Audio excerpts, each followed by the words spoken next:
पिछले एपिसोड में हाओ चेन जियांगहू को बचाने के लिए डीमन के सामने उतर गया था, लेकिन अब डीमन काफी पावरफुल लग रहा था। इसलिए जियांगहू हाओ चेन को वहां से भाग जाने के लिए कहता है, क्योंकि उसे लग रहा था हाओ चेन इसके सामने नहीं टिक पाएगा और डीमन कहीं इसे भी जख्मी कर देगा। लेकिन अब हाओ चेन कहाँ रुकने वाला था, वो तुरंत बाद ही डीमन का सामना करने के लिए तैयार हो जाता है और उसके ऊपर हमला भी करने लगता है। लेकिन डीमन काफी पावरफुल था और वो हाओ चेन को दूर फेंक देता है। लेकिन अब हाओ चेन भी खुद को बचाने लगता है और इसके हर एक अटैक को रोकने लगता है। यह देख हाओ चेन भी जान जाता है कि मेरी ताकत और स्पीड धीरे धीरे बेटर हो रही है और इसके बाद वो अपनी पूरी ताकत के साथ डीमन का सामना करने के लिए तैयार हो जाता है। इसके बाद डीमन काफी स्पीड के साथ हाओ चेन के ऊपर हमला करने आता है, जिसके बाद हाओ चेन इसके हमले को नहीं रोक पाता और दूर जाकर गिर जाता है। तभी अचानक से डीमन अपनी जहरीली पूंछ से हाओ चेन पर अटैक करने लगता है, लेकिन हाओ चेन भी बहुत स्पीड के साथ खुद को बचाने लगता है और इस बार भी डीमन इसे कुछ नहीं कर पाता। लेकिन तभी इसे सिंगजू की बात याद आती है, जिसने बताया था कि ऐसे डीमन के अंदर स्केलेटन नहीं होता और इनकी बॉडी के ऊपर केवल हार्ड सेल होते हैं और वो अपने जहरीले पूंछ से अटैक करता है। इस तरह से हाओ चेन जान गया था कि इसकी कमजोरी इसकी पेट है, क्योंकि वो उसकी पूरी बॉडी के मुकाबले काफी सॉफ्ट थे। इसके बाद फिर डीमन जैसे ही इसके ऊपर अटैक करने आता है, हाओ चेन खुद को बचा लेता है और इसके पेट को चीरता हुआ दूसरी ओर आ जाता है। अब इसे जख्मी देख हाओ चेन समझ गया था कि इसका आइडिया काम कर रहा है, जबकि जियांगहू और बाकी लोग काफी हैरान थे, क्योंकि हाओ चेन पहले के मुकाबले काफी ताकतवर हो चुका है। लेकिन यह डीमन भी काफी समझदार था। वो तुरंत यहाँ चारों तरफ स्मोक फैलाने लगता है, क्योंकि वो चुपके से हाओ चेन पर अटैक करने वाला था। अब यह देख जियांगहू और बाकी लड़के परेशान हो जाते हैं, लेकिन अब हाओ चेन इसकी चालाकी को समझ गया था और अब इसका सामना करने के लिए पूरा केयरफुल हो जाता है। इसके बाद डीमन जैसे ही इस पर अटैक करने आता है, उसकी आवाज से हाओ चेन उसकी पोजीशन जान जाता है और फिर बहुत आसानी से खुद को बचाने लगता है। लेकिन इसी बीच डीमन फिर से अपनी पूंछ से हमला कर देता है, जिसके बाद हाओ चेन दूर जाकर गिर जाता है और अब हाओ चेन समझ जाता है कि वो इसे जितना ताकतवर समझ रहा था, वो तो उससे ज्यादा भी ताकतवर है। तभी डीमन अचानक से फिर से इसके ऊपर हमला करना शुरू कर देता है, जिसके बाद हाओ चेन भी अपने तलवार की मदद से इसे रोकने लगता है। लेकिन अब जियांगहू और बाकी लड़के काफी परेशान हो गए थे, क्योंकि अब हाओ चेन की जान खतरे में थी। लेकिन इसी वक्त व्हाइट ब्लेड वाली स्किल एक्टिवेट हो जाती है, जिसके बाद हाओ चेन एक झटके में ही डीमन को दूर फेंक देता है और अब काफी स्पीड के साथ इस पर हमला करने लगा था। अब यह देखने के बाद डीमन की हालत काफी खराब हो गई थी। लेकिन तभी हाओ चेन व्हाइट ब्लेड के असली ताकत को भी एक्टिवेट कर लेता है और फिर डीमन को मारने चला जाता है। तभी अचानक से डीमन भी अपनी जहरीली पूंछ से इस पर हमला करने आता है, लेकिन उसके पहले ही हाओ चेन इस पर हमला कर देता है और फिर काफी स्पीड के साथ इसे लेकर नीचे आ जाता है। अब यह देखते ही जियांगहू और उसके साथ वाले लड़के काफी हैरान हो गए थे, क्योंकि हाओ चेन की स्पीड और ताकत काफी ज्यादा बढ़ गई थी और इसने डीमन को भी बहुत आसानी से मार दिया था। अब किसी को यकीन नहीं होता कि हाओ चेन ने डीमन को मार दिया है। फिर हाओ चेन सिंगजू के ट्रेनिंग के लिए थैंक यू बोलता है, क्योंकि उसके बिना ना तो वो इसका सामना कर पाता और ना ही इसको मार पाता। तभी जियांगहू को हाओ चेन की चिंता होने लगती है, क्योंकि उसे लग रहा था कि हाओ चेन जख्मी हुआ होगा। तब इस पर हाओ चेन कहता है कि तुम्हें चिंता करने की जरूरत नहीं है, क्योंकि मैं डेली इससे ज्यादा स्पीड से फाइट करता हूँ। तभी बाकी लड़के भी हाओ चेन के पास आते हैं और वो इसकी बढ़ी हुई ताकत को देख हैरान हो गए थे और पूछने लगते हैं कि तुमने इसे कैसे मार दिया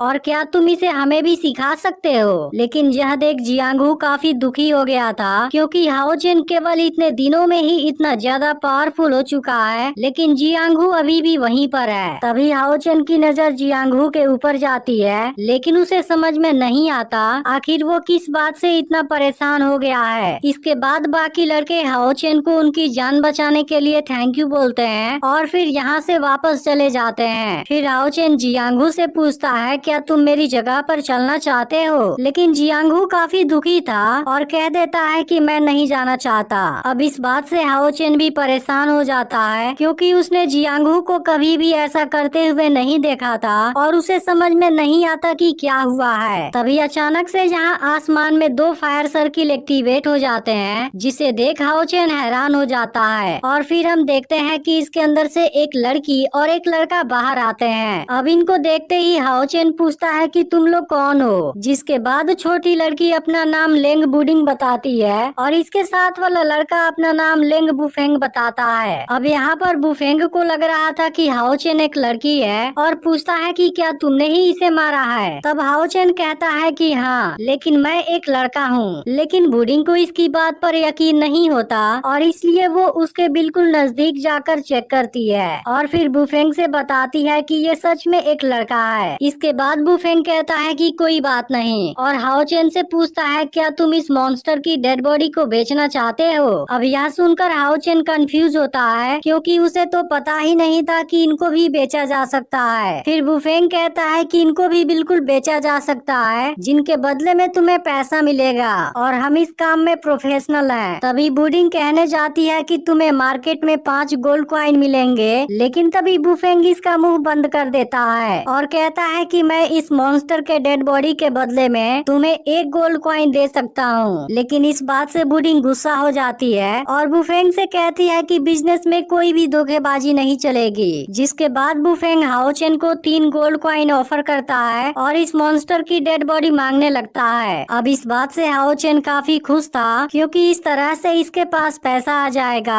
और फिर उसकी मॉम को काम नहीं करना पड़ेगा। इसके बाद हाओ चेन बुफेंग की बात मान जाता है और इस मॉन्स्टर के बदले में 3 गोल्ड कॉइन दे देता है। इसके बाद वो मॉन्स्टर की बॉडी को अपने बैग में रख लेता है और कहता है कि अगर तुम्हें और भी बेचना हो फिर तुम हमारे पास जरूर आना। तब हाओ चेन कहता है कि लेकिन मैं तुम दोनों को कहाँ पर खोजूंगा और फिर यहाँ से वापस निकल जाता है। अब कुछ देर में हाओ चेन अपने घर के पास आ जाता है जहाँ पर इसकी मदर बायू भी इसका इंतजार कर रहे थे और इतने दिनों के बाद ये दोनों एक दूसरे से मिलकर काफी खुश हो गए थे। लेकिन बायू की कंडीशन भी अब धीरे धीरे सही होने लगी थी, जिस बात से हाओ चेन काफी खुश था। इस पर बायू भी हाओ चेन से कहती है कि तुम भी पहले से काफी ताकतवर हो चुके हो। तब हाओ चेन अपनी मदर से कहता है कि सिंग्यू काफी स्ट्रिक्ट है, इसलिए मुझे तो सोते हुए भी प्रैक्टिस करना पड़ता है। तब इसकी मदर समझाती है कि वह चीज तुम्हारे ही भले के लिए है। इसके बाद हाओ चेन अपना सारा सामान उठाता है जिसमें वो अपनी मदर के लिए ताजे फल लाया था और बताता है कि सिंग्यू ने आपको एक लेटर भी भेजा है। इसके बाद बायू सिंग्यू का भेजा हुआ लेटर पढ़ती है और उसे पढ़ने के बाद काफी खुश होती है। इसके बाद वो हाओ चेन को नया धागा दिखाती है, जिसे देख हाओ चेन कहता है यह तो पहले से काफी नया है। इस पर बायू कहती है कि यह एक सेफ्टी धागा है जो तुम्हें सेफ रखेगा।